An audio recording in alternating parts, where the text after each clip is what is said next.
Bangladesh হাইকমিশনের councillor service জনগণের দোরগোড়ায় পৌঁছে দেওয়ার প্রত্যয়ে ব্রিস্টল, বাথ ও সাউথ ওয়েস্ট এলাকায় বসবাসরত প্রবাসী বাংলাদেশি ও বাংলাদেশি বংশোদ্ভূত বিদেশি নাগরিকগণকে কাউন্সিলর সেবা প্রদান করার লক্ষ্যে বাংলাদেশ অ্যাসোসিয়েশন ব্রিস্টল, বাথ এবং ওয়েস্ট এর উদ্যোগে গত রোববার ব্রিস্টলে পাসপোর্ট সার্জারি অনুষ্ঠিত হয়েছে।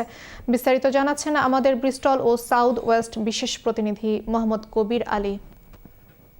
ব্রিস্টলে দিনব্যাপী কনসুলার সেবা প্রদান করা হয়। গত রোববার 22 ফেব্রুয়ারি বাংলাদেশ অ্যাসোসিয়েশনের উদ্যোগে এবং বাংলাদেশ হাইকমিশন লন্ডন অফিসের সার্বিক ব্যবস্থাপনায় আয়োজিত এই কনসুলার সেবা কার্যক্রমে ব্রিস্টল ছাড়াও আশেপাশের বিভিন্ন শহর থেকে প্রচুর লোকের সমাগম হয়।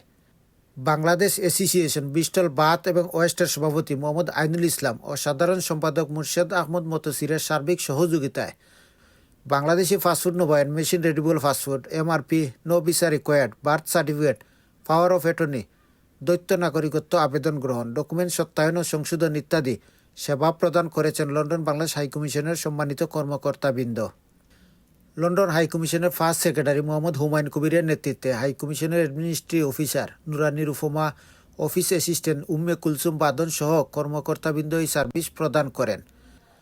বাংলাদেশ অ্যাসোসিয়েশনের পক্ষ থেকে কনসুলার সেবা প্রদানে আগতদের সহায়তা করেন বাংলাদেশ অ্যাসোসিয়েশনের সহসভাপতি আব্দুল ওয়াহিদ, সাবেক সাধারণ সম্পাদক কামরুল ইসলাম, সাবেক ট্রেজারার মখলিস মিয়া, সুন্দর আলী, আবুল মিয়া, হাবিবুর রহমান, শাকিল সহ আরও অনেকে। অ্যাসোসিয়েশনের দায়িত্বশীলরা বলেন, ব্রিস্টলের সবসময় এই সেবা চলমান আছে এবং থাকবে। কমিউনিটির মানুষের সেবা দেওয়াই আমাদের মূল লক্ষ্য। ব্রিস্টল, বাথ, ওয়েস্ট এবং সারাউন্ডিং এরিয়া থেকে আমাদের কমিউনিটির অনেক লোকজন এসে তাদের এনআইডির অ্যাপ্লিকেশন, এনভিআর এবং নতুন পাসপোর্ট, ডিজিটাল পাসপোর্টের অ্যাপ্লিকেশন করেন। বাংলাদেশ অ্যাসোসিয়েশনের কর্মকর্তাবৃন্দ এবং ম্যানেজমেন্ট কমিটির সদস্যবৃন্দ সবাইকে প্রত্যক্ষ এবং পরোক্ষভাবে অনেক সহযোগিতা করেছেন। ব্রিস্টল থেকে মোহাম্মদ কবির আলী, চ্যানেল এস নিউজ।